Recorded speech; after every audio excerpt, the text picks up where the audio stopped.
feel like it hasn't really lent itself to be able to be more of a strategic planning board. It's felt more like what everybody else has said, just like grant administration, following HUD guidelines, rather than trying to plan forward and try to end homelessness. It feels more compliance than like creativity and strategy. And I don't mind, I will add, I was listening to what everyone says. I concur. What came to mind is we tend to be very transactional in our approach, transformative. And in the spirit of transparency, everyone on the call, I know, Matt, over the past several months in terms of shifting and changing in leadership, I do believe, honestly, that is making a difference going forward. So I just want to be real about acknowledging that. That's not a reflection upon anyone who was sitting in roles prior to, but people have ways in which they do things and their styles and their approaches. And I think some of it, from my perspective, was more so related to perspectives on how to get information to us and what folks maybe thought we needed and didn't need to know. And I see that has shifted some. But I think opportunity to go from transactional to transformative in an approach will be a good thing for us. This is Tad again, and just to echo Tamara and Marcelle's perspective, I know for myself, when I joined the board, I was really coming with the hope of that strategy and stuff, and come with some of my own dollars that I wanted to match with Continuum of Care, and all of that strategy work is very messy, and it can be very messy and tough, and when you're dealing with an organization such as us and what we're tasked with, you have open meeting laws and all this kind of stuff. It's difficult to navigate through that and work through that strategy part, which is already messy. But then when you add this other layer that we're must adhere to it, it makes it even more difficult. So then you're inclined to just take a step back and then start just, like Jackie noted, rubber stamping things. And so it is a bit difficult. And so I think us being mindful of that, but then also starting to mitigate that to be able to push us forward, I think would be a really helpful opportunity to take and to really get us moving.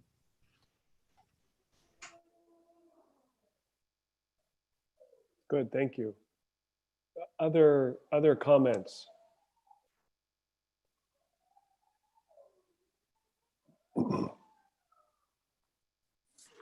I just wanted to announce that the strategic planning retreat is now live, so we are all a go. Thank you, Sarah. Yep. This is Ryan. I'm very much in agreement with what's being said. I'm really happy that this is where we've kind of started, because I think this is our real growth point. I was disappointed, I think, to see how the role was outlined in the roles and responsibilities document. I felt that it was very limiting, more technical, authorizing the grant, overseeing the pit count, and doing some activities like heat relief. I felt that was very, like Marshall said, transactional and limiting. And I think it stymies us from not only fulfilling what our roles in the board matrix, not only not being able to bring that content to the whole community, like our board matrix is set in the way it's set for a reason, so that we get all kinds of different perspectives coming to this board. So not only sort of limiting that, but then also forgetting those who we represent. I mean, we are a very small group and we represent a very large group of people that are doing all kinds of different things in all kinds of different ways. And I personally would like to be able to bring that forward and see all perspectives. And no disrespect to MAG at all. I think I'm sure we are like herding cats. And I think it is a large role to bring us together and make sure that we're doing everything right. But sometimes that level of formality limits us in being able to really make change. And I think we're at this moment in time where we can really make change. And I'm hoping that we get to a point that we define our role as a body that can really do that, or lead the community in doing that. Thank you for It's that. really just a summary of what everyone else just said. So. Yeah. No, thank you. It's a validation, and that's important. I mean, part of this exercise is validating and aligning together. So I appreciate that. Eric, did you have something you wanted to say? I think Yeah, I saw your hand. sorry. Yeah, I was trying to raise my hand. Ryan made me think of this. It was a great comment. I think that's exactly right about our representation, but I actually think we represent, and a lot of our focus as a board and in our business is on a very small section actually of the universe of what it takes to end homelessness. So, it's almost like we have this little aperture, even though in the bylaws and in our, I think in the vision for this board, it was much broader and bigger. I know I find myself, I don't work in this, in the field day in and day out. So I don't know all of the dynamics and things that are happening from meeting to meeting. And sometimes I feel like I don't, I'm like, stuff's coming up and I'm like, where is this coming from? What is this? That sort of thing. So I know it's a hard subject, but we also have to be able to translate it to, business leaders and other community leaders, et cetera, to join the board and be part of what we're doing. Mm-hmm. Thank you. Other comments about, or what else to add about the current role or what the role has been of the board?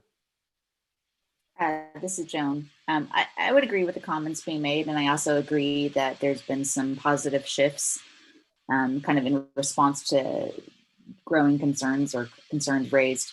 The one thing that I think many of us represent nonprofits and have our own boards to deal with, and government agencies, and have our own decision makers to deal with. I would say just like I know that my organization, we're in the process of shifting from kind of a fiduciary governance board to a more strategic board. And I'd like to see that very similar model happen here. However, and I just think about the fact that, I've been on this board since I think it was November of 2019 that I came aboard.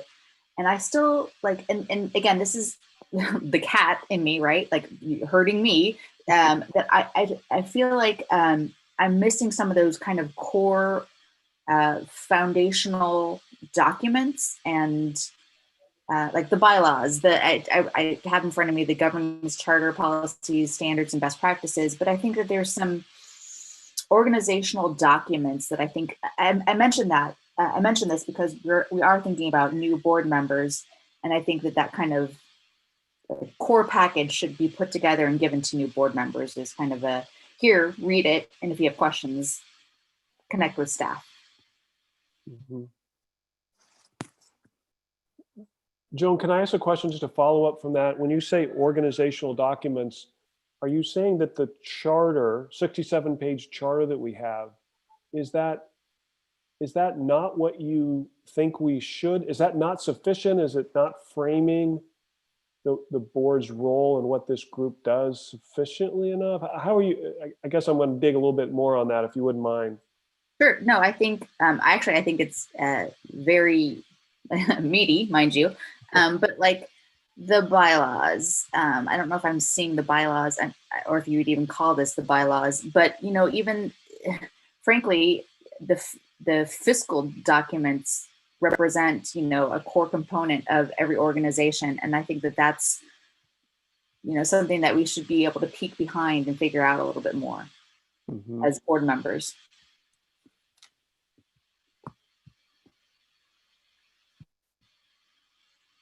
Okay.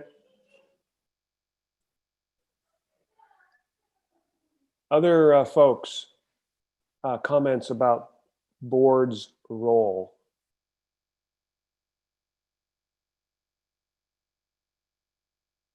Any other board members want to comment on that?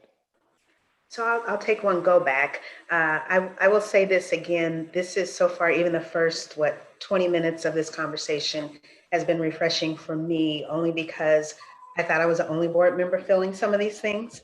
And so I just want to say thank you all. It's just good to feel, and it's not a negative, but it's just good to feel that kind of what I felt since I've been on the Continuum of Care board is not just me. So I just want to say thank you all for that.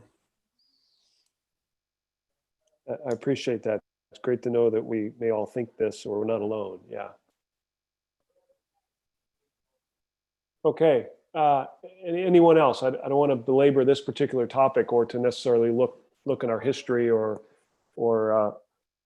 dwell on this, but I also want to make sure that we've framed kind of where we've been. I think that's an important step, and to evaluate what we're currently doing as a board before we sort of shift and say, well, what we want to be, or what we need to change.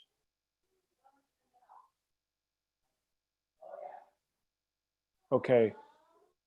So it sounds like there is a commitment or an interest that we need to break from maybe what the board has been doing in the past. Maybe it's been, and I'll use some of the words that I heard, maybe it's been transactional, maybe it's been maybe compliance focused, maybe rubber stamp, some of these terms that I've heard you say, but it's not really been in deriving a strategy, or and maybe in a term that I know is in your charter, I think under the principles, is that the Continuum of Care board is responsible for a system. I don't know if that term helps, but that maybe that's the sort of direction, or maybe more representative of where we need the board, or where we would like the board to be focused on.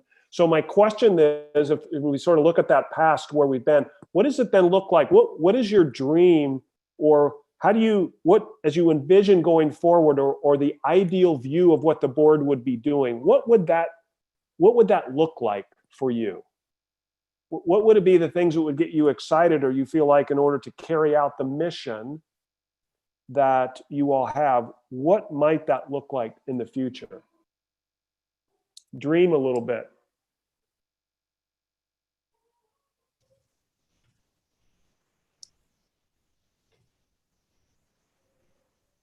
This is Start while people are thinking. I envision something that's much more collaborative, and when we do our member recruitment, I would love to have, like somebody else said earlier, the business community or places with money. I know that successful boards are supposed to have the 3 W's: work, wisdom, and wealth. And I would love to have some more wealth on here to give us some opportunities to fill in some gaps, and actually have a strategic plan with benchmarks that we're driving reductions and actually ending homelessness, and leading that strategy with other partners in the community. That would be my dream. Yeah. This is Tad here, and I don't know if we're raising our hand first or how we're doing this. So hopefully I'm not doing any faux pas here, but I'll just chime in. So You're good. Okay, perfect. I kind of off of what Tamara had said, and we've kind of mentioned this a little bit on the transformation kind of piece that Marshall did a great job of highlighting, but is really understanding our role as it relates to some other organizations, and being strategic on that, and maybe taking a step back and thinking through that, because then also to what Tamara is saying on, that wealth side, understanding there's other people out there that are wanting to work, and I'm thinking of like Chamber of Commerce's too, are starting to really think about some of this stuff, and other organizations. And even for me in the healthcare space, we have a whole partnership that has lots of money now that's connecting to the housing space. And so trying to think through whose role is what, who's on first, how do we really be mindful of that to plot and plan moving forward. And so really understanding those roles and responsibilities that we think is there, I think would be really helpful as we're trying to push forward and ultimately solving this housing issue for our community. Okay, thank you for that, Tad. I appreciate it. I'll jump in next. This is Liz. And so, yeah, in my dream world for the board, it definitely is that we have this strategic plan with benchmarks. And so as these ideas, we have a place where we get to add them and then clearly define who the team lead is that's responsible for bringing back information to this meeting on next steps. But really important, I think, is how are we engaging the committees? We have so many committees that are out there that are spending a lot of time working towards, goals. And I want to make sure that they, we're working together parallel, I think, with what their goals are. And that when they come to the board meeting to communicate updates, is updates that we need from them that are included in our strategic. So not only are we making progress, but we're using all of those resources in those committees to also make progress, all working towards the defined plan. I like that. I like that you use the term benchmarks or measures. I think that's a very important aspect, I think, of strategy, is not being afraid to measure. I appreciate that. Okay, who else? It's Eric. I hope I could. Yeah, I'll go ahead. Yeah, I think similarly, having an understanding of how we relate to. Well, I think in a perfect scenario, we would kind of know and be able to help push and advance this cause among the regional leaders. And in order to do that, I think we need a little more clarity about how we interact, how we relate to MAG. So are we a committee of MAG, or are we more of a committee of the, group of people pulled together in the actual COC committee?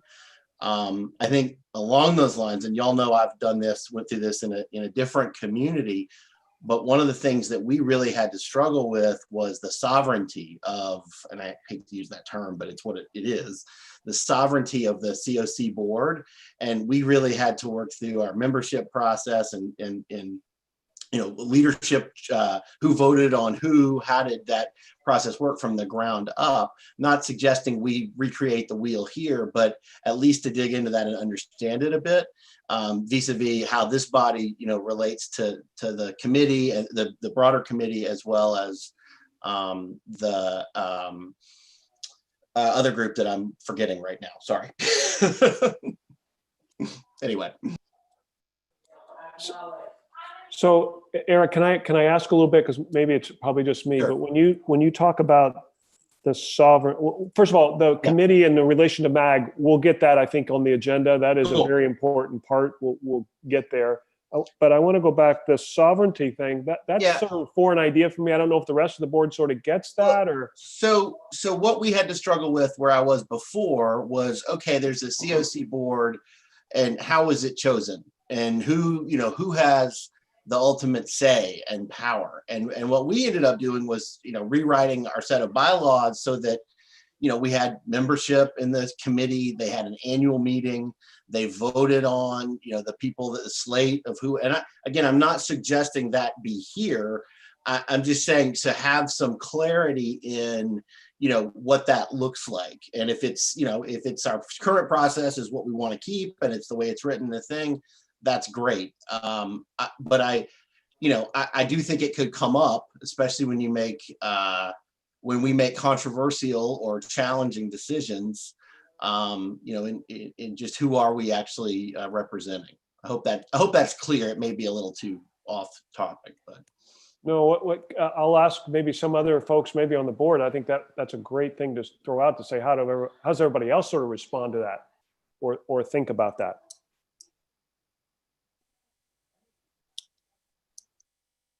This is Samantha. I can see where Eric is coming from in terms of a political perspective.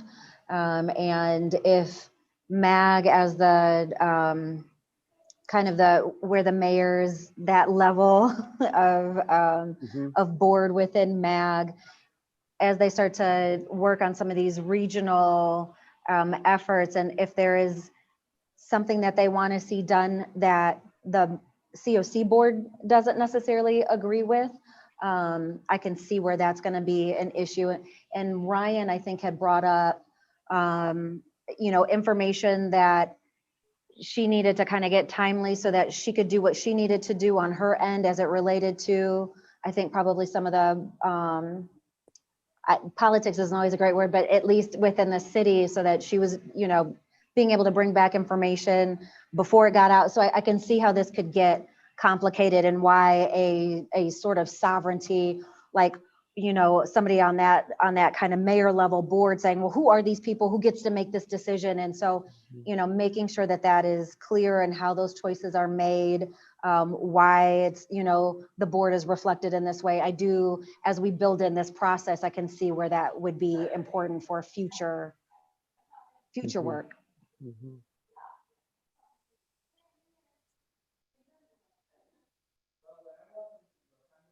Okay. Other engagement. Again, we're shaping, trying to look forward, saying, what should this board look like?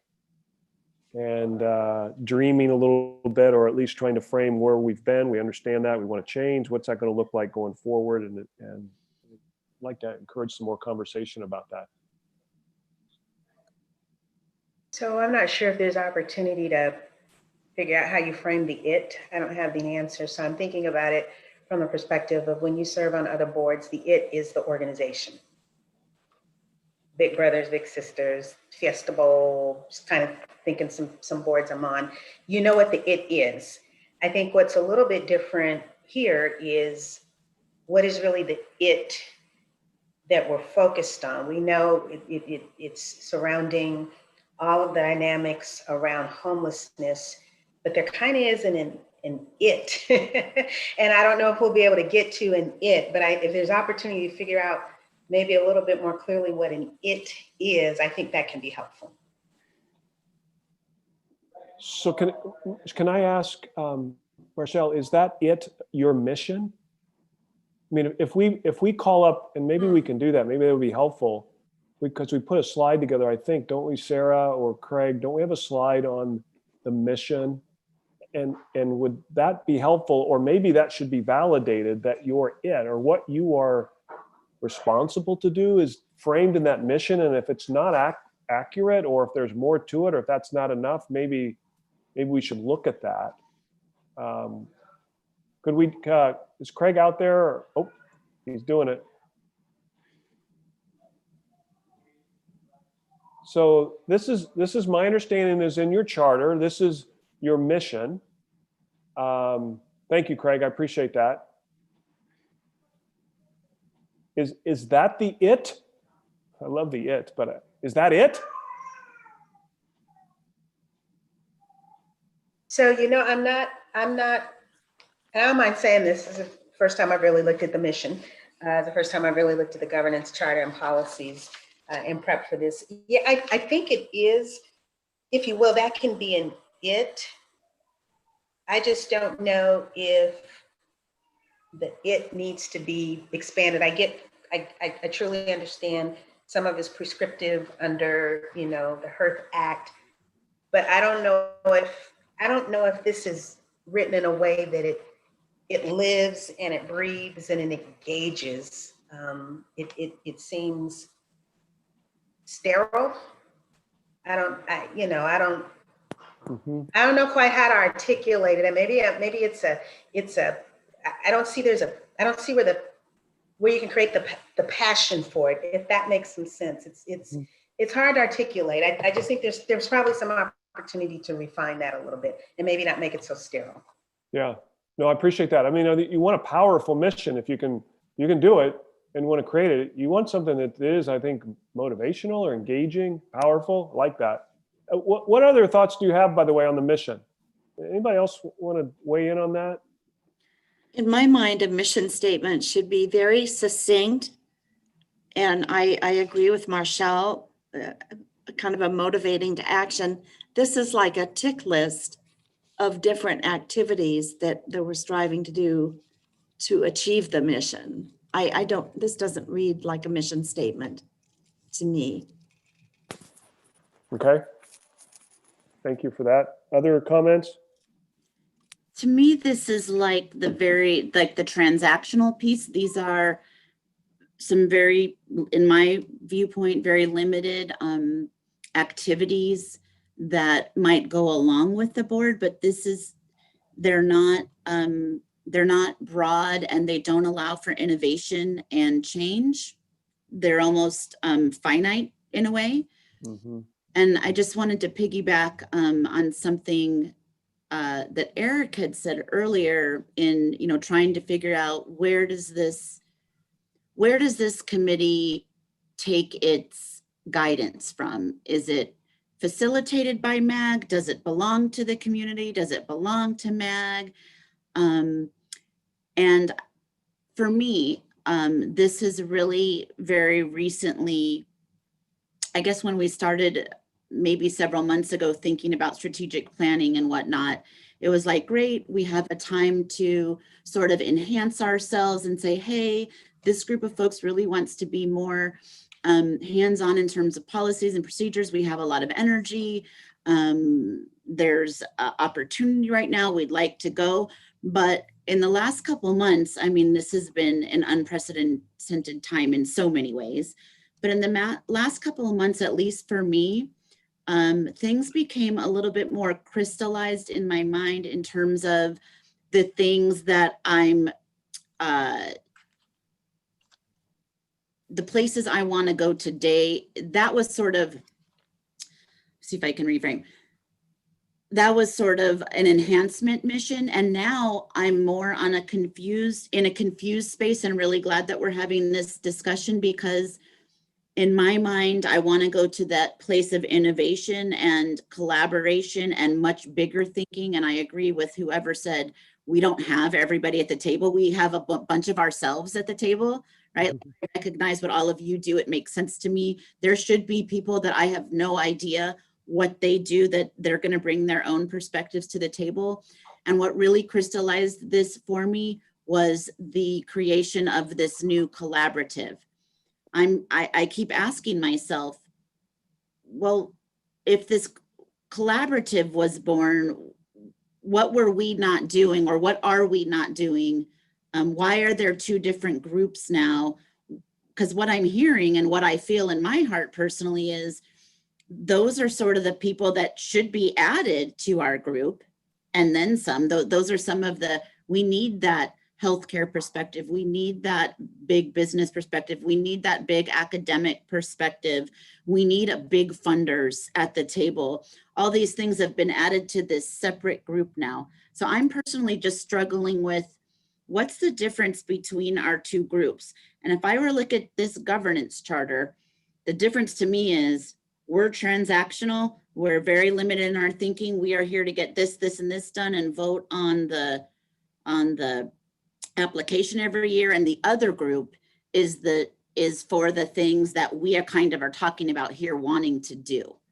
So I'm trying to figure out where we meet in the middle. Should it be one group, or should this group be defined as very finite, and it's the other group where the dreaming and the innovation and all that goes?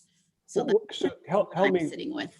I'm sorry. What is the collaborative, by the way? Is that something everyone understands or knows when you say it? Is there another group, another function?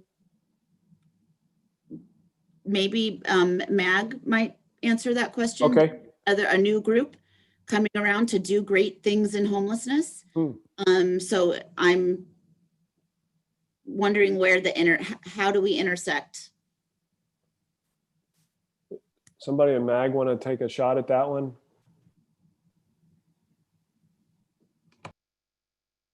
Sure, I can. I don't know if Amy's St. Peter's still on or not, so I'll jump in. And then I know there's some other board members that are on the collaborative as well. So this is a new group that has been created over just the past couple of months. It's a very new group. that just started meeting, and it's really come together. It's 6 different entities, regional entities that are addressing homelessness across the region. And really it's a group that's come together to share ideas with each other, leverage each other. We're all working in the space of homelessness on a regional, in a regional way. So it really is just this organic partnership that has come together to address homelessness in a regional way. And Amy or Bruce, Joan, please jump in if you want to add to that. Brandy or the rest of the team on that subject, it's sort of interesting. Do you see how the collaborative, those that are in it, is different than COC? So, I think we're still sort of storming and norming ourselves, and kind of as the collaborative is really working on, agreeing on, what really is the role and purpose of the collaborative. So far, it's been sharing ideas and leveraging each other. Hi, Brandy, hi, this is Sapna. Just to let you know that Amy is muted. She's trying to get unmuted, but she would love to chime in. So I'm reaching out to Craig right now. Okay, thanks, Sapna. And Amy, feel free to jump in when you're available to do so. But really, we really are not at all wanting to take the place of this board. So I think it's good, I'm hearing from this discussion today, this board is really wanting to go to that policy focus and that more strategic planning focus. And I think as staff from MAG, that's really where we'd like to see the board go to as well. So we're in agreement with you there. Amy, is your volume working? No. Bruce or Joan, do you have anything to add to that regarding the collaborative? Sure. If I can have a few random thoughts, because I've been being here now and focusing.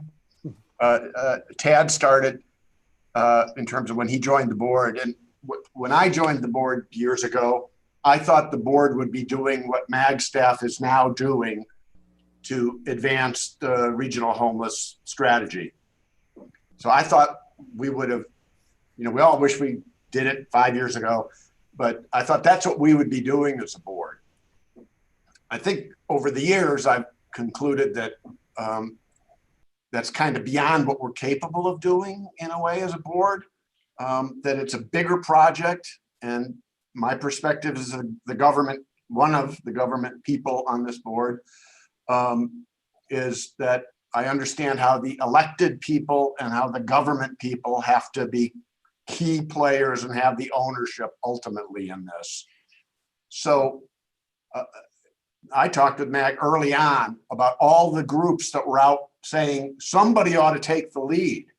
And so MAG and the county were both regional. I said, there's like 8 different groups and they're starting to convene and they want to get mayors in and mayors are convening. This has to come together. And so Meg said, we were thinking the same thing and we're going to do it. And I thought that was great. We said, how do we involve these other groups that want to help, want to have a role? And there's a lot of work to be done. And so it made sense to me to bring them together. I think we all probably could have thought through better the roles and the messaging around it, because it sounded like the first message was, this is an important group that's driving the process. And I think they're a piece of the process. The COC is a piece of the process, and the regional council is part of the process. So I think this role discussion is really important. We don't, as a board, administer, other than overseeing the HUD grant, we can't really run things as a board. Some of us on the board are full-time working in homelessness, and some of us on this board, this is a piece of what we do. So I could not spend, and I don't know who of us could, the amount of time that collaborative is spending putting together the forums and doing all that work. We couldn't, and I don't. The county's part of the collaborative, but it's Rachel Milne. It's not me doing that work. So I don't know if that it struck me that the mission talks about us promoting things, which sounds a little weak, but also perhaps a little realistic in terms of that. Once we're doing the HUD administering the grant, we are scrambling to prioritize those proposals, to score those things. We're always behind times, and we never feel satisfied with the work that we do within that role ourselves.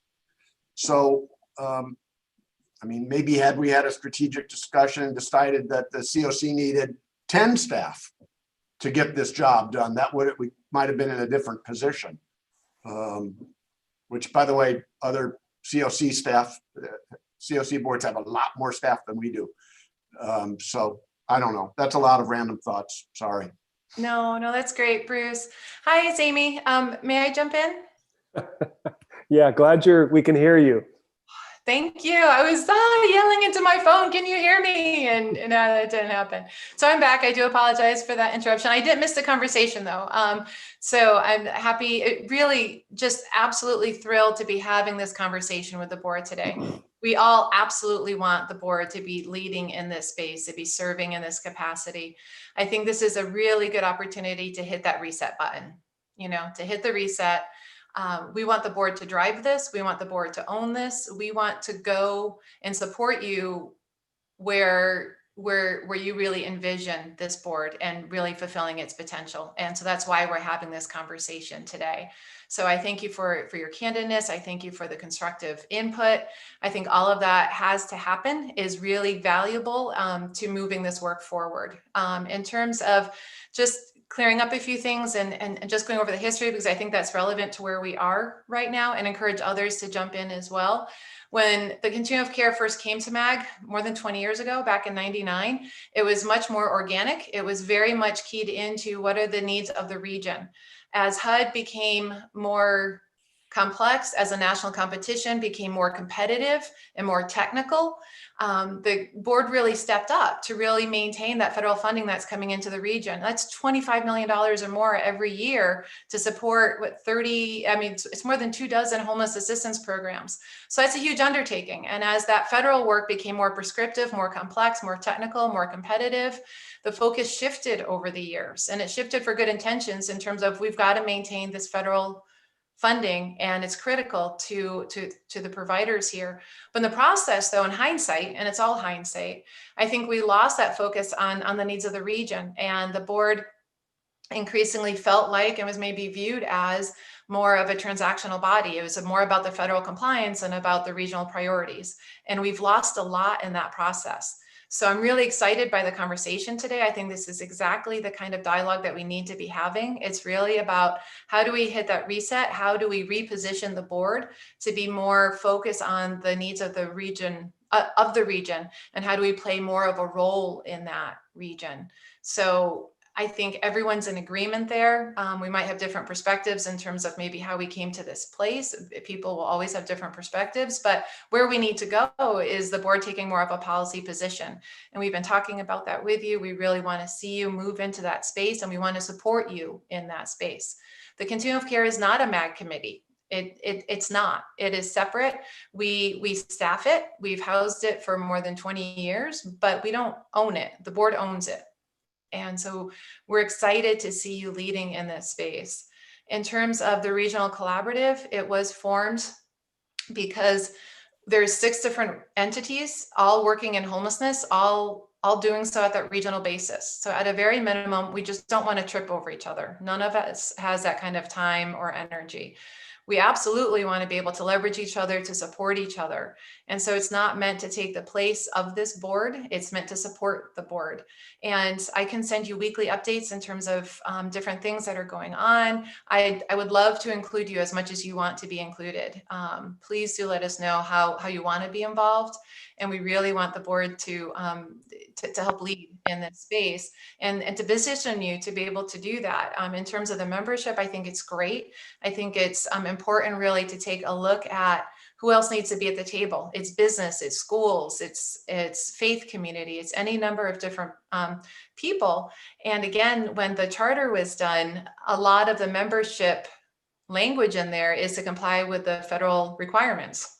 It's not necessarily in line with what the region wants and needs. But you have an opportunity to change that. That's why we're having this conversation today, and why we're so excited to be able to work with you as we reimagine the Continuum of Care Board, and want to be able to support you wherever you want to go with that. I think it's critical that you drive this process, and it's critical that we support you as fully as we can. Getting back to the comments about staffing, we've recently had a fantastic vote at the management committee at MAG, and you took your action on this earlier in the month, and that was huge. And talking about how other continuums of care staff this work, and looking to peer regions like Denver, where they have, is it 9 people just staffing the continuum of care. And we have 4 full-time staff dedicated to that. So you took action. You took action to recommending adding 2 more staff, and knowing that it'll still be a lean team, but it's really dedicated, and we're fully leveraging our partnerships internally as well as externally. And so you set the tone for that, and management committee heard you and voted in the same way. So that'll be going to regional council later on this month. So there is a lot of activity underway. We don't want to leave anyone behind in this. We want you to help lead in this space. And so I want to pause for a moment and see if there's questions, other perspectives on this, but I just want to thank you for the candor today. It's critical to being able to move forward in a really positive direction that's going to serve everyone. Thank you. Jim, back to you. No, anybody want to respond to that, Amy? That's you threw a lot out. I guess I would ask for some response from the board on what you said and what you've shared.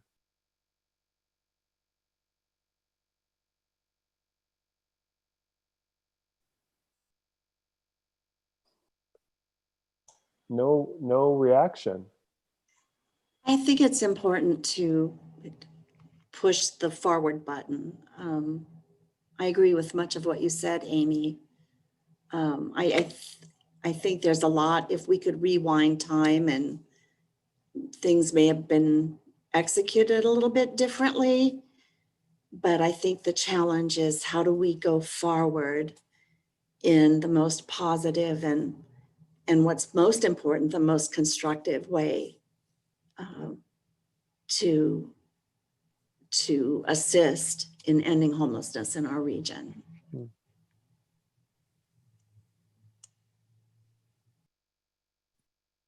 Can I just something I picked up on, and I maybe I'm digging where we shouldn't or we don't need to, but there was the comment about the collaborative may be the strategic arm, and this group is a arm to carry out the HUD grant, and it is more of a transactional. Can I push on that to ask, how is the collaborative and what their mission is different than what this group is responsible to do? Is there clarity with that? Does there need to be? Do we need to? Is that confusing? I think I will speak for myself. So I think when things really became polarized, for me anyway, we were in the middle of selecting new board members to fill seats. I was on the evaluative committee, spent a couple of hours reviewing and scoring applications for the board. And then we all convened. I don't remember the board voting to suspend those applications, but I do remember that it came down from staff that we would be suspending filling those seats. And at the same time, this other collaborative was taking shape. And there was an implied, it was never stated, but an implied, it seemed to me, that an implication that the seats would be better allocated to members of the collaborative. And that's when I think things started to really go south in terms of questioning roles. That's my perception. Thank you, Jackie. May I address that? Mm-hmm. Okay, great. And thank you, Jackie. I really appreciate that, hearing that perspective. And I do agree, it's important to be forward focused and hindsight. And it's really unfortunate that that those two separate issues were confusing. It was the discussion about pausing on the new member recruitment was solely because it would be beneficial to have this conversation with you first, to see what sectors, what people, what interests do we need to have on the board to really help the board really pivot to that policy leadership position. And that's not meant to discredit anyone who had previously applied. It wasn't made on the basis of people who had applied in that recruitment. It was simply that if the board is pivoting from transactional to more of an oversight capacity over federal requirements, if we're pivoting from that to policy, who can help us to evolve into that space more fully? It had nothing to do with the collaborative at all. I am hearing interest in, do we bring members or the entities who are on the collaborative onto the board? I think that's for the board to decide. I think I would love to see the board leading in this space more. And I would love to see the full potential of the board really fully realized in every capacity. And I've heard conversation here about needing the business community, for example, and really having some very focused, intentional efforts there in terms of recruitment. And so I acknowledge that that a number of people have had this level of confusion and these questions. And I'm just so thankful that we have the opportunity to talk through those, because I do think it's really important. And even as we're forward focused, I think it's important that we all move into the same future together and that we do so cleanly. And we can only do that cleanly if we acknowledge where there have been missteps in the past and we're able to clear up any confusion moving into the future. Thank you. I agree with you, Amy. Thank you, Jackie. I am, if it's okay, it's Eric. I am just kind of following that thread, and I like both Jackie and Amy focusing on the future and going forward. I think, I mean, whether or not this is what we've described and how we're talking about the board's role, which is I think is very positive, is kind of different for a variety of reasons, right? Than when I joined the board. And I don't, it's not worth rehashing kind of what went on then, or what went on over time. But I think as we go forward, like Amy said, we can set some kind of norms for how we operate. I will say, my conversation really early this year with Sarah, and then setting up, regular conversations going forward was so refreshing. I mean, super refreshing and fantastic. I think, there are times when things happen on a timeline that I know what it's like as the staff, right? I've been in your seat, which is you really get something approved. There are all kinds of crazy deadlines, but the more time we have, and then also, have a little bit of flexibility with us. I don't see every email I get immediately. ASU was breathing down my neck today because I was supposed to get a COVID test a week ago. Don't tell anybody I said that. So I think that's the other part of it, is that, have some, if there's some patience with us, and then, we have that kind of level of trust established between us, and, the clear communications lines where we can say, yeah, this didn't really land right, or, oh, this is great, that sort of thing. I think that's how we start to build as we go forward and build some of those relationships. I think the other little piece I'll just throw in while I've got the floor is I'd also love to think about how we can play roles with the committees themselves, because I know we're, openly invited or, can participate in those, but I would love some, discussion about what we can do in that space too. So anyway, that's a separate issue. No, absolutely. And we really look forward to the board really driving what kind of support do you want and need, and what kind of involvement do you want to have, and can you have? Because we're in unprecedented times. We have never had the level of support across the board at the elected official level, the nonprofit level, the community level, all of that. And so for the board to really be able to jump in and own that that's fantastic. Everybody wants it. Everyone supports that. Let's see how we can do that together. Can I suggest it's just a time check here? It's 3:10. Can I suggest we take like 4.5 minutes, actually 4 minutes and 36 seconds. Just take a quick break. I'll bring this back together after my stopwatch stops, but I'd like to get us back to a little more granular discussion if we're going to talk about strategic focus or policy focus of the board. What does that very tangibly, maybe give us some thoughts of what does that tangibly look like? That might be helpful to get an alignment and understanding. Strategy is such a big word. We use it all the time. Oftentimes I just think we kind of gloss over it. I'd just like to come back to that and then a little more conversation before we depart on the whole idea of MAG and MAG support. So if we could come back with those two before we depart today, I think that would be a great conclusion. So 4 minutes and 36 seconds. Thanks.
Okay, I'm back. My timer has gone off. So can you all, I see Amy. Amy, can you hear me?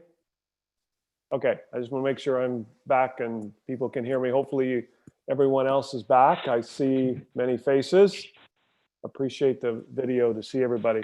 So a couple things. One is I would just say this is hard work, by the way. What you are trying to do is really, really hard. And so I just want to applaud you because the conversation is the first step towards figuring out strategy or figuring out purpose, role. That I appreciate that. Also, there's a lot of great comments I have noticed on break, but in the chat, and I've been concentrating on some kind of keep going here. But if there's anybody, please bring some of those comments in from the chat that would like to elaborate those or to add to it, please bring that up. But my thinking is here, I would like to ask this group, when you want to be more policy or strategic focused, what would that look like? And give me more substance, or give the group more substance for us of what that would mean or what that would look like tangibly. Maybe some examples. What do you think? I don't want to call on people. I really don't. I can start. Okay. Thank you, Liz. So first of all, I had just recently also reviewed the governance charter and policies. And so I am fairly new, I would say, but I've been on the board for at least a couple of months. So I would say first and foremost, ensuring that all new members receive a copy of it up front, I think would be really important. Because what I found is that a lot of the ideas that I was thinking about are actually already included in here. It's just not, I don't think, necessarily being fully implemented. One of them is that also that we would review the governance charter and policies on an annual basis. So I think getting that scheduled would also be very important. So an example for strategy is as it relates to the intervention specific for best practices. So this is something actually coming up in another meeting that I'm in, where we really want to develop standard best practices for outreach workers, folks in our emergency shelters, and then permanent supportive housing services. And so it already exists in here, but I do think there's opportunity for updating it. And then also figuring out ways to measure the implementation of these best practices. So there's, for instance, in emergency shelters, we have that in the single side, there should be one case manager to no more than 30 clients. So, that definitely is not taking place in some of our larger shelters right now. And so it's likely due to lack of resources. So how do we build out an infrastructure that returns information to the board if these best practices are unable to be followed? And then how do we potentially find funding or figure out ways to, fund our different resources at the level necessary to be able to implement the best practices? So just an example. Like that. Thank you. Other thoughts on what it would look like if we are strategically focused? What would we be doing? I think we would have a goal of how many people we want to house per month in order to see a reduction in our numbers. Something like that, like really having time to look at our data and say, okay, in order to achieve a reduction, we need to house 115 veterans every month. And how do we like fold in our funding and priorities to make that happen? Okay. I think we would be free to have larger discussions about systems and structures that we've either thought of but not engaged, or dreamed of engaging, or even systems and structures that we've never thought about before and thought, how can we do this differently? Who needs to be our partners? What can we try on a pilot basis over here? How can we support this effort that's going on over there? Just more broad in our thinking. I think we have the capacity to get the task things done and to be forward thinking and try new things. Brian, can I jump? just jump in for a moment? We totally agree with that. And we're really actively looking for a good person to bring on as a systems planner, so systems and policy, because we absolutely agree more work needs to be done in that space. We're interviewing right now. And if you have any recommendations for folks that we can be talking to, please do let us know. It's still an active recruitment. So completely agree. Thank you. Another, if I may, policy idea that would be super cool. We've had a couple of things come to the board that, in one case, like with the city of Phoenix, it wasn't for us to take action on, but it was for us to discuss an initiative that the city of Phoenix was taking on and going to go do. How cool would it be if we've got all this more, we've got greater interest from the localities and region, if, when a locality had an idea or had a proposal, that they worked collaboratively with the board and staff on, what the best practices say and what this, how it could work for the region. I mean, it's a little Pollyanna because I know, it's harder than that to create and move a new policy, but it would be, I think it's an aspiration for us to be kind of a central place where it's like, oh, we've got to go through the COC board to figure out if this makes sense in the regional strategy, if that makes sense. Like ahead of time. So it's like a clearinghouse. Is that, Eric, how you think of it? I mean, don't know if that's the right term. Yeah, I mean, yes, I think it's a clearinghouse. It's a place for people to, for people to get ideas. It's not, I don't think we have the ability to be an approval, disapproval body unless it has to do with the HUD funding. But it's, I think a lot of that is how MAG also works in the region as well, which is to be a clearinghouse, but also have some weight when MAG weighs in on, a topic or a policy as well. Okay. For me, I don't know if I can articulate what I'm thinking right. I was thinking about what Tamara said in terms of having maybe targets. And my mind went to saying, like, how do we establish targets beyond which we have control, responsibility, or resources for? So, because you can set targets, but if you can't make it happen, what's the point? Maybe it's a little bit softer than targets. Maybe it's like our role is to be the conscience of the system and say where we should be. There should be this amount of resources given the size of this. There should be these array of services should be robust and in place in communities throughout. Maybe we ought to be developing, the kind of the vision thing, more specific than a vision statement. But you know what I mean? Wouldn't be comfortable saying we're going to have 1,200 more units next year. Well, yeah. Right? Anyhow. Bruce, can I don't want to put you on the spot, but something that you said earlier, just because I want to draw this out. You had, I think, mentioned, if I have this right, that maybe what we're saying, maybe some of the things we're saying, the board's not capable. You use that term, or maybe this is bigger than this group. I want to build alignment that everybody sort of wants to go forward with this, but are you hinting that maybe some of the policy or strategic ideas that maybe we want to take on, that the board really isn't in a good place to be able to do that, that it's beyond our role? Am I reading too much into that, what you're saying, or? No, I think the strategic space is where we do need to be. What I was talking about is beyond our role, getting down into the weeds of doing things, writing the invitations, approving how the emails and the hashtags are gonna, all that kind of detail stuff we can't do. Thank you. Okay, that's much better for me. Thank you. And Bruce, I agree with you totally. MAG is like the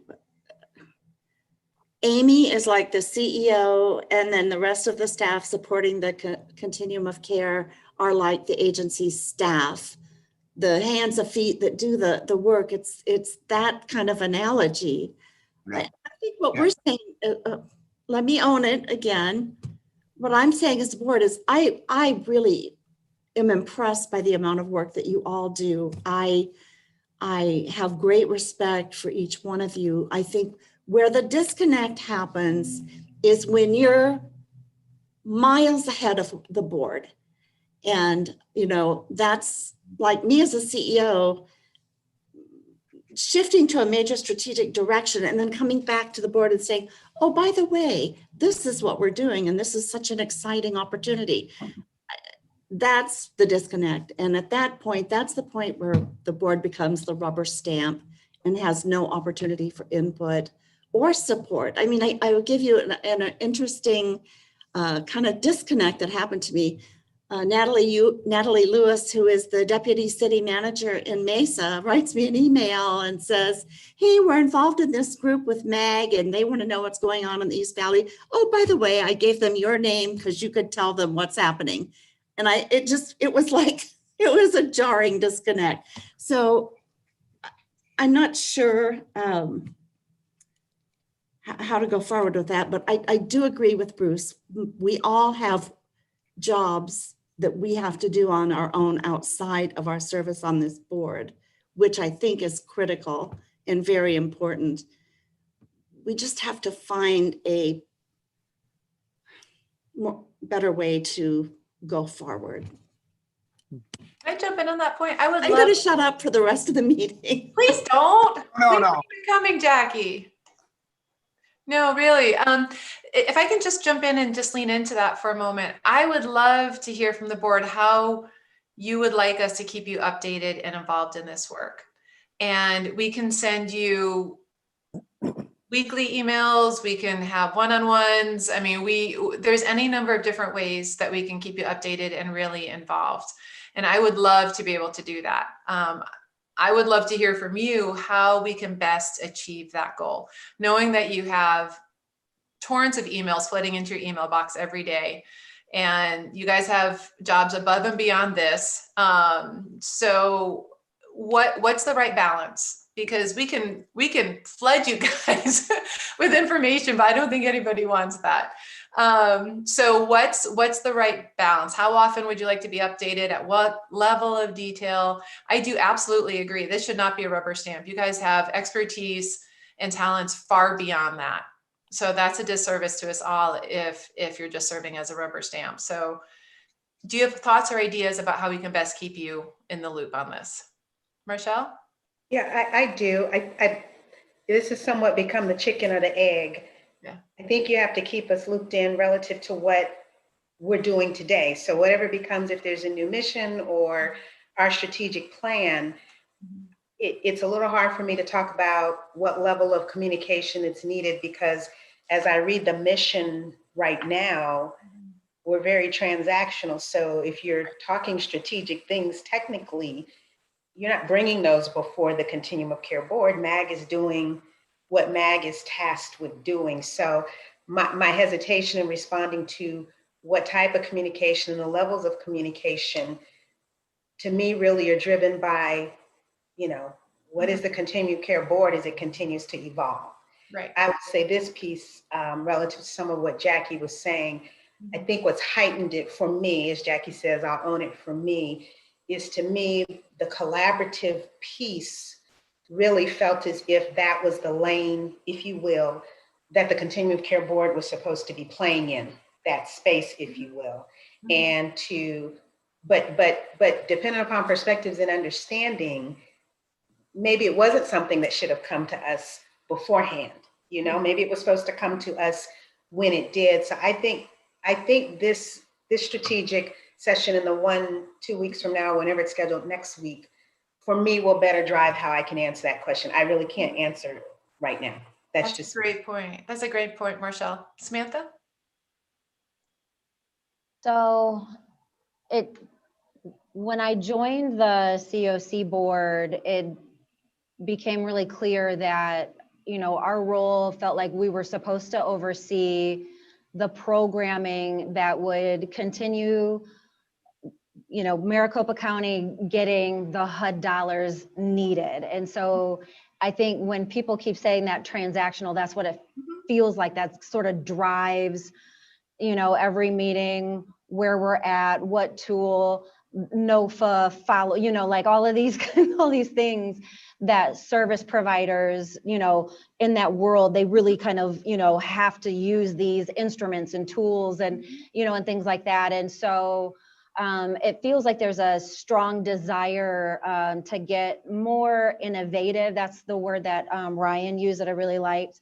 And that sort of, I think, aligns with the strategy thinking that Bruce is, you're looking at a system of care. And to me, it feels like there's all of these buckets that need to be spoken to.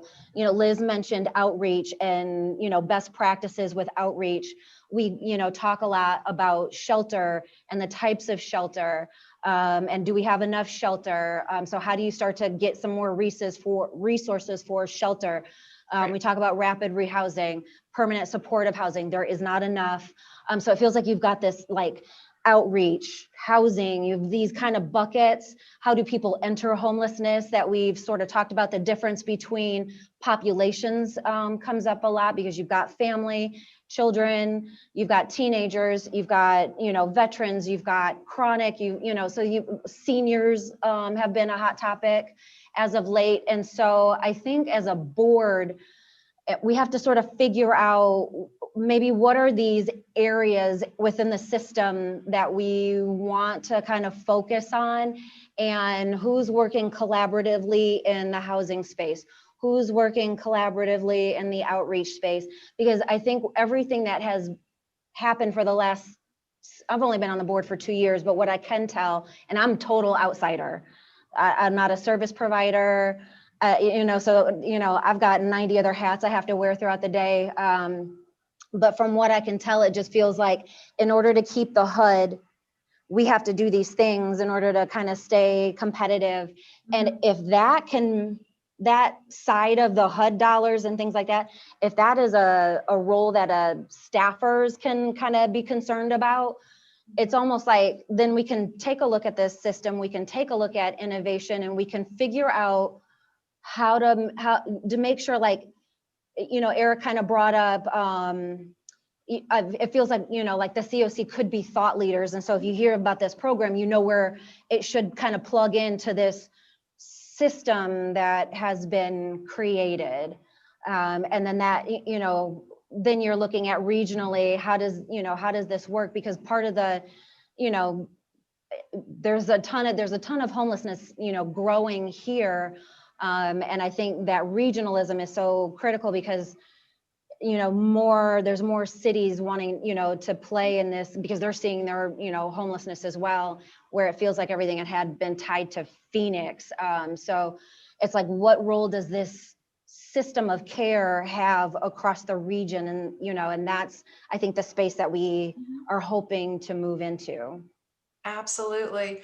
Because over time, it seems like fulfilling the requirements with HUD to maintain that funding, it became the ceiling instead of the floor.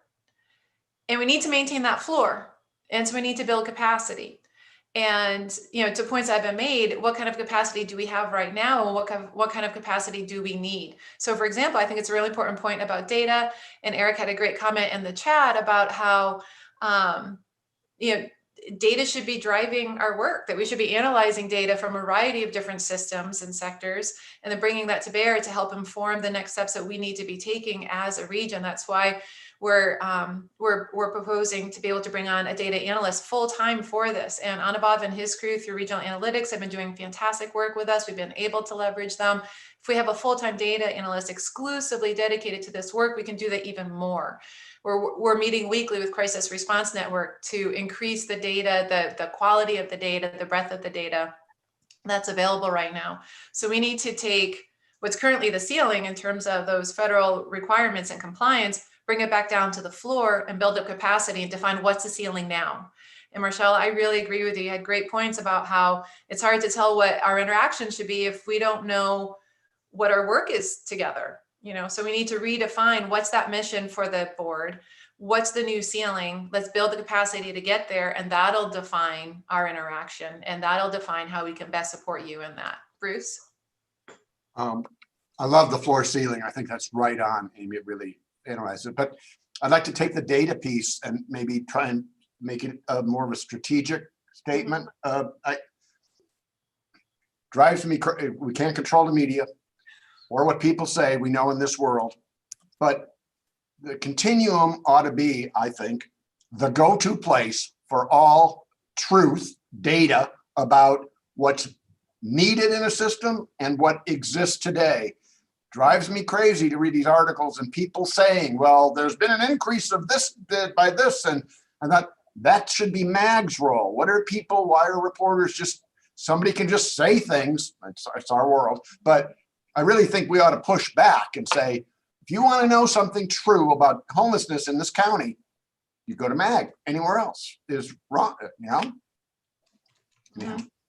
Agree. Can I ask, just because there's some folks we haven't heard from in a little bit, you know, Tad, Joan, Liz, Charles, can I ask if you have comments or could weigh in with us on what we've been talking about?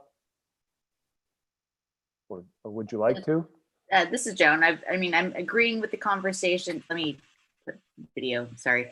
I'm agreeing with the conversations. I think that, you know, this is necessary, tough but necessary conversations that need to happen and have needed to happen.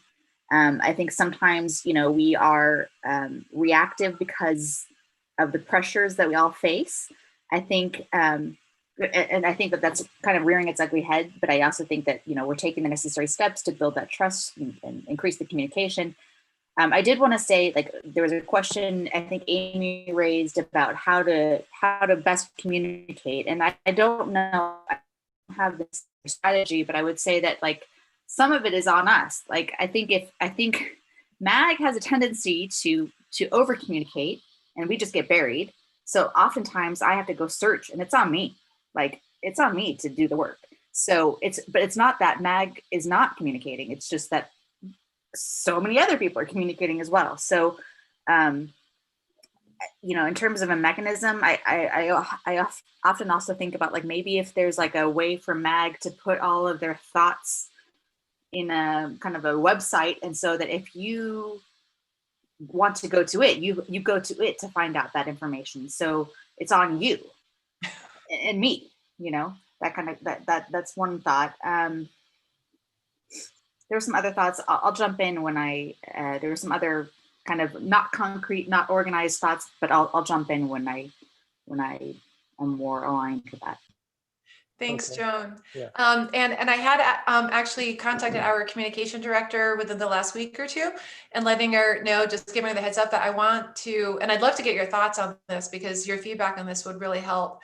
I'd love to be able to present more information on the MAG website and really have kind of a landing page. And there is one right now for homelessness. I'd love to be able to provide more robust data on that, though, in terms of the documents, the current activities, what's coming up, those milestones.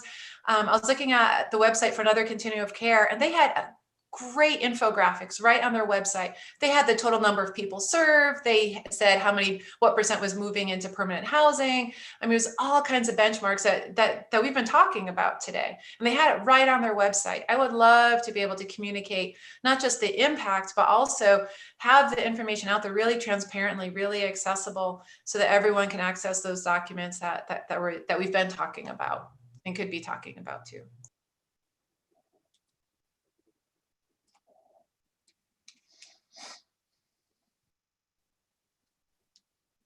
Okay. Anyone else? Tad or Charles? Okay. This is Charles. I haven't said much because I've been agreeing with my fellow board members and didn't have additional things to just add to that. But I'm excited by what I hear from everybody, and I hope that we can get it to work. I've also been hoping that we could drive change in the system and not just look at the application and the grantees, and that's only the COC process only really happens part of the year, the applications and all of that. And so we have a lot of time to try and get all this other work done. And I'm hopeful that we can do that. But it's to go off of what Bruce was just saying about data. I think it's going to take a little bit of work to get everybody to understand that we have the right data, and we need to make sure to pull together good information to show everybody that this is, we have all this. We have HMIS, we have all these other systems that we can use to show that we have actual proper data and give people what they need to make decisions to drive change in homelessness. So that's my piece. Okay, Charles, thank you. Can I make sure too, we've been talking a little bit, I think, about MAG. That was one of our agenda items, MAG's role or other stakeholders. Can I offer that as a question before we depart? Is there anyone else that would want to comment on sort of the MAG or other stakeholders support that's needed for the board to carry out its mission? And, in transparency, this is a great opportunity for feedback.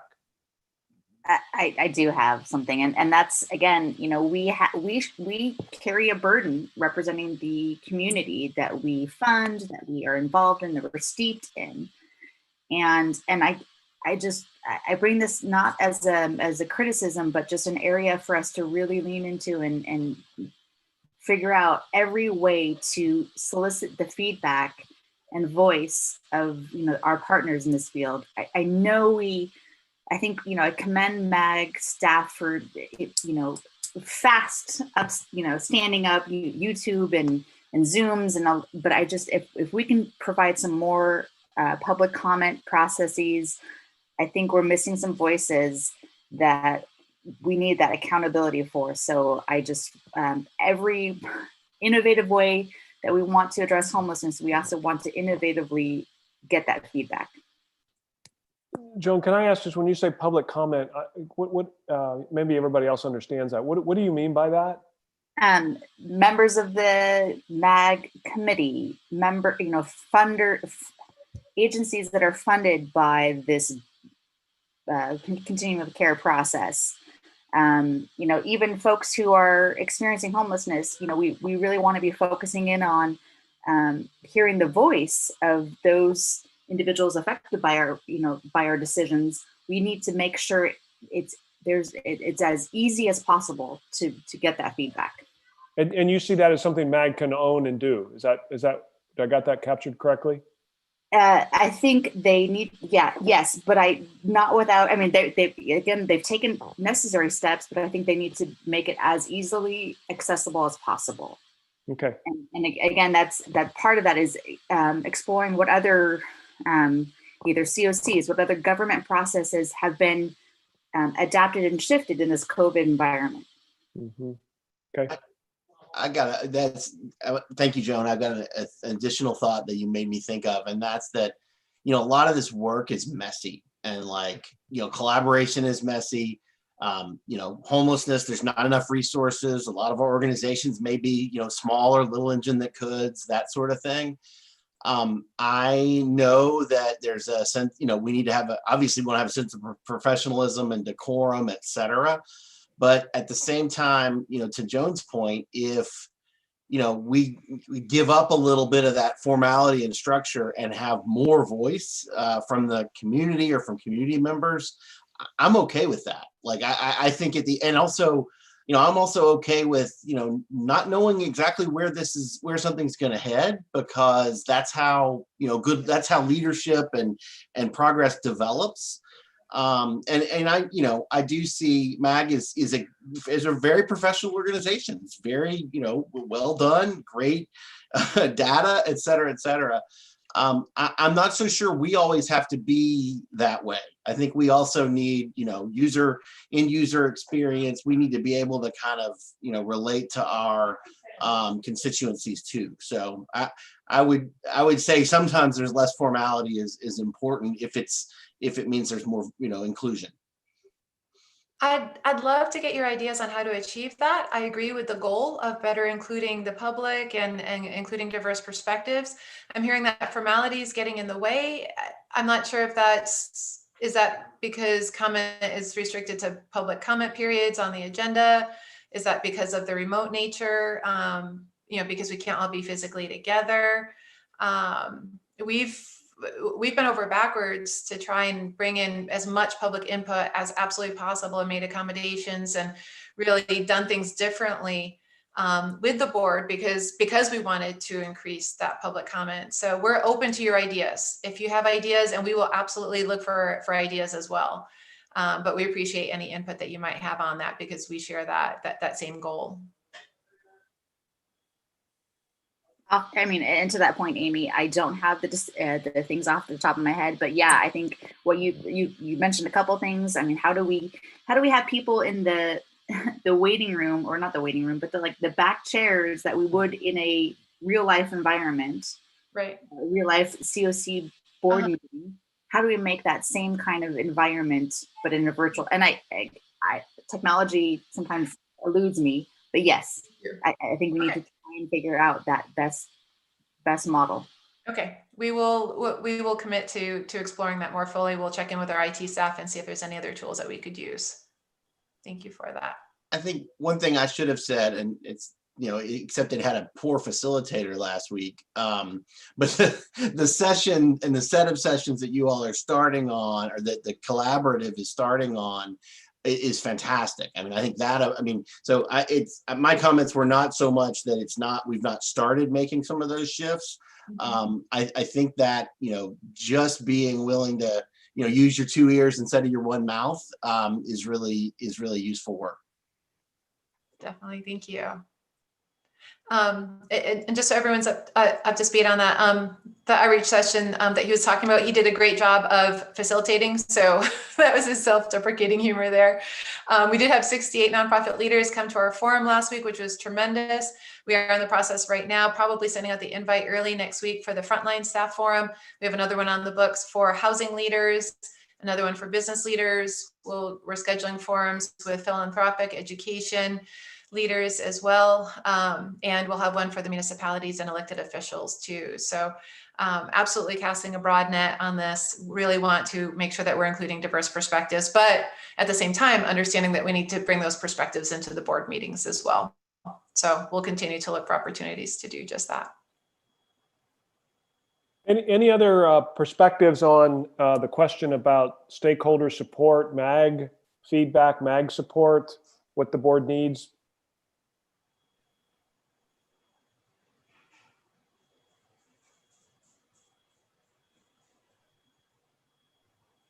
Yeah, I think that the fact that we've had to go to this remote type of format has really limited the ability for our community partners to weigh in on issues. And I know we've tried to do that by virtue of saying, let us know ahead of time, but oftentimes a person doesn't really realize how they want to comment or how they may want to probe on an issue until they actually hear it unfolding during the course of the meeting. So where we stand right now is there's little to no opportunity for our community partners to effectively weigh in on issues. And I say that with full respect for the limitations that we're working under right now. And Jackie, I do agree that's a very valid point. I mean, they might not know that they have a comment to contribute until they hear the conversation. And by then they've missed that window. So we will continue to look for opportunities to more fully engage.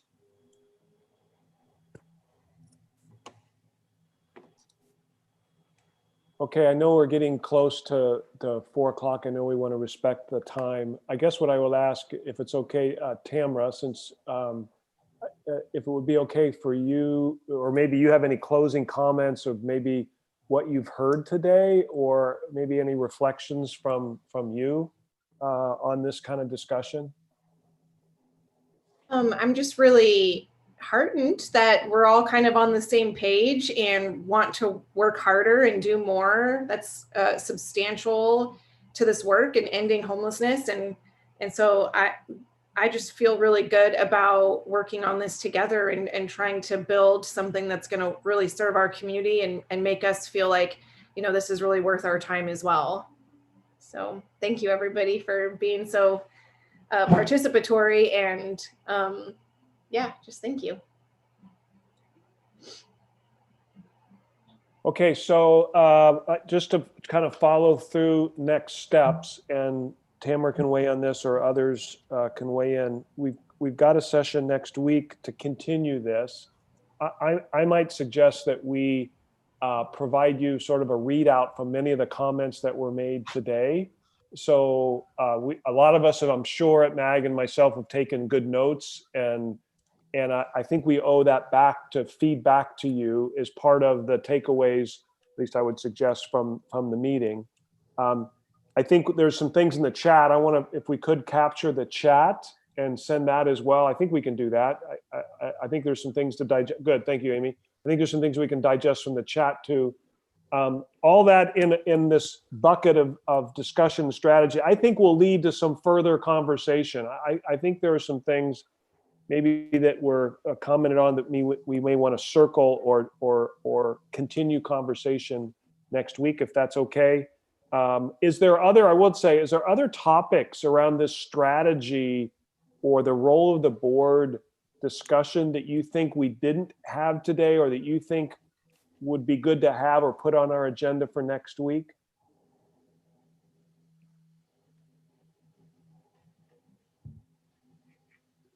Any thoughts? If I may, I heard a lot about taking another look at the mission statement. I'm wondering if it might be good maybe to spend some time next week really digging into that and helping and to have some good discussion around what's the new ceiling? How do you want to redefine that? Would that be a good place to start, do you think? I like that because I think there has been a lot of questions or maybe ahas, maybe reading the mission. I might even add, Amy, if it would be okay to add the principles into that, because the principles that were laid out to me are, just from an outsider looking at, there's a lot of meat and within those principles even that's sort of is connected to mission and purpose. And so maybe both of those need to be looked at and digested and evaluated, reviewed, validated, changed, because I think those, for many boards, become your anchors. And if you don't have your anchor right, then you're sort of drift. So I think those should be looked at. Long way of saying yes. And I think also potentially if we can maybe find a document that we'll use for the strategies that we all agree we want to work on and how we'll track the benchmarks. So as we continue this conversation, you know, some of it can start to be added to, you know, our document we'll have out of this. So like a strategy framework. I mean, I know I saw a RACI document or a RACI idea came up from somebody on there. That's a great idea, by the way. Is that kind of what you're thinking? Yeah, any kind of document where we are writing things down and putting timelines. So okay, probably something great out there. Thank you. Any other topics or anything else that you would say that you think would be helpful next week? What about the new board member recruitment?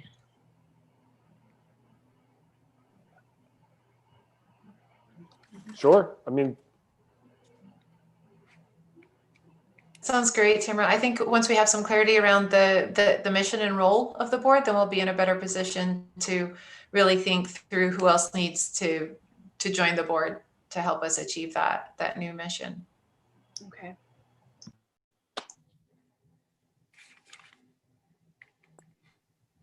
Okay. I have more, if I may. So I think it's important to go back to Eric's observation of how is this board governed? Does this board, is it a sovereign board? Does it perpetuate itself? I mean, I think those are critical issues to ask. Mm-hmm. And maybe that is also delayed, Amy, until I don't know which conversation comes first, but I think that's a critical point.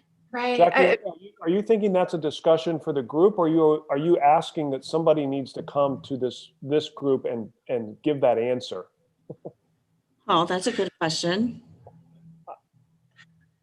I guess from my perspective, and I'd love others to jump in and so I can learn from your perspective on this, you are a sovereign board. You're not a MAG committee.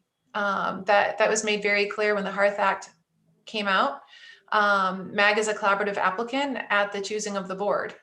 So I guess in my mind that's clear, but if it's not clear in others' minds, I think it's really good to look at why, and then it's important to look at how do we clarify that? So forgive me for beating the dead horse, and I even hate that analogy because I love animals, but it was clear in my mind. I thought we were a sovereign board until the pause was hit. I don't recall, maybe I missed a meeting. I don't recall us as a board ever saying, voting to put our recruitment of new board members on hold. And I think that's where then I began to question, okay, who is driving the board? Are we a self-perpetuating board? Are we sovereign? Are we? No, absolutely. No, and I think that's a valid point. And we can look back at the communication that was had or not around that. I think the implementation of it, the way that we implement that is very important. And I think it's good to really identify where missteps have been made and then figure out, okay, we absolutely need to make sure that the board is voting on things and that MagSapp isn't just doing things. So I guess in my mind, that wasn't so much as calling that into question as we need to be more diligent in the way that we're staffing this and putting the board out front. But would love to hear other perspectives on that or other interpretations. I mean, to me, I think the mission conversation will help with that. I guess the other thing I would say we might get into next time is, I know we have co-chairs, which is great, but, do we need something, consider other officers or like an executive committee? I mean, there are different ways to go about, these sorts of things. And I'm not proposing anything right now. I'm just saying, or, do we have, some expectation or role of liaisonship with the committees say, or something like that. I mean, I think those are some of the ways we could build some of the, some of these things. I think it's clear to me now that there is, a structure and some sovereignty. It's just not something we've all, kind of lived and breathed, I guess. And that just, we've called it to everybody's attention now, and hopefully we can build on it. No, that's valid. As we're looking to next week, we very much want to make sure that we are pulling together the information that you would like for that meeting, that you're driving the agenda for next week. So if you have other items, other questions, other input for how next week's agenda can be shaped, please do let us know. I don't want that to be MAG driving that. I want that to be you driving that. But for that to happen, we need to know what you want next week. So please do reach out and let us know. We'll get the agenda out ahead of time. If you have any changes, questions, anything like that, please do let us know, and we'd be happy to act on that. Yeah, I think that's great, Amy. I think just as you lay your head on your pillow tonight, as things come to your mind, please give feedback, right? If something comes up, send it to us in between time, or if there's something that you think would be really important for the board to talk about, or something that would make this meeting more effective, please give us that one-off if you feel more comfortable doing that.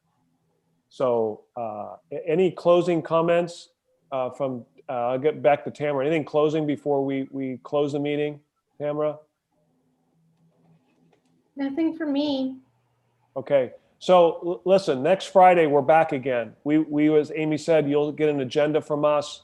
We've got some direction on how we can frame and focus that. I just want to say thank you for participating and hanging 2 hours on Friday.